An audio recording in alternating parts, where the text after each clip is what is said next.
If your cruise stops in St. Thomas and you're wondering whether you can visit St. John on your own, the answer is yes, and it's absolutely worth it. I'm going to explain the process and provide some tips in this video. Also, after you viewed this video with the tips and instructions, I have linked the video of us doing this journey. The most recent time was about 1.5 years ago.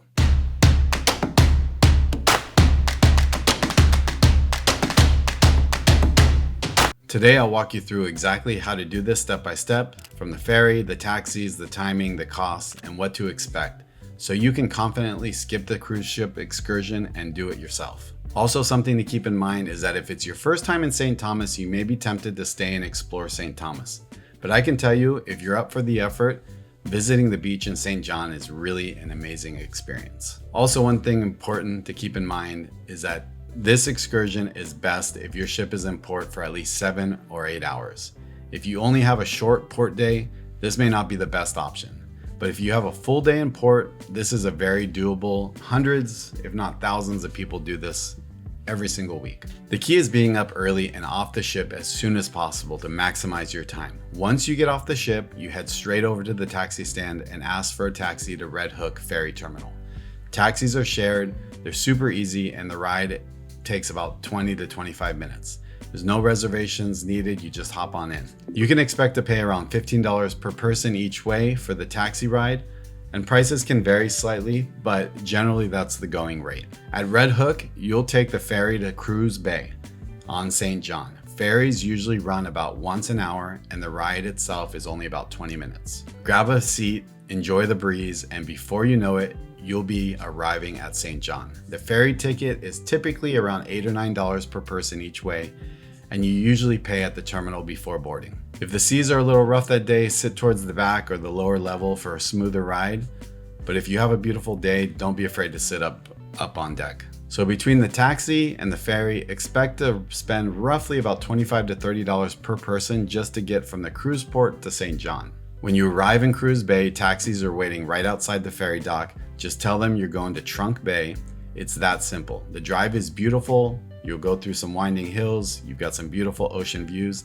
Definitely sit on the left side of the taxi if you can. And it takes about 10 to 15 minutes. The taxi from Cruz Bay to Cruz Bay is usually around $12 per person each way. There's also a small entrance fee to Cruz Bay since it's part of the national park. It's typically around $5 per adult, with kids 16 and under usually free. Seniors are also half price. So all in, expect around $50 to $70 per adult round trip, depending on the current rates, which is often still about half price, less than half of the price of what the cruise line will charge you. And Cruz Bay is part of the Virgin Islands National Park, which means it's protected. There's no big beach bars, no plastic cups everywhere, and no crowds like you'll see at other cruise ports. There's a small snack hut there where you can get some snacks and some beers. There's restrooms, there's chair rentals, and one of the best snorkeling trails in the Caribbean.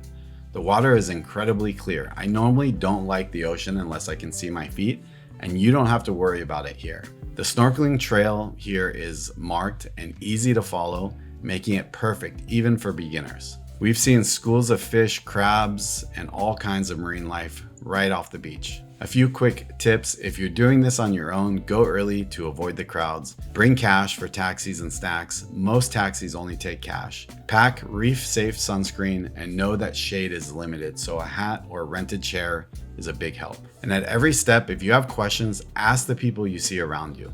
They're familiar with the process, they see cruise passengers doing this every day, and they're happy to help you out. Also, make sure you always keep your ship card with you and have a photo ID. Having this is super helpful. And if you have mobility issues or prefer structured excursions with transportation included, this might not be the best option, but there are a few moving parts, so you just want to be comfortable navigating taxis and ferries and doing this on your own. And then when you're ready to head back, just reverse the process. Take the taxi back to Cruz Bay, the ferry to Red Hook, and a taxi back to the cruise port. A lot of times you can get back in time to do a quick tour of St. Thomas or explore the cruise port area for some souvenirs. We always give ourselves plenty of buffer time, and we've never had an issue making it back to the ship.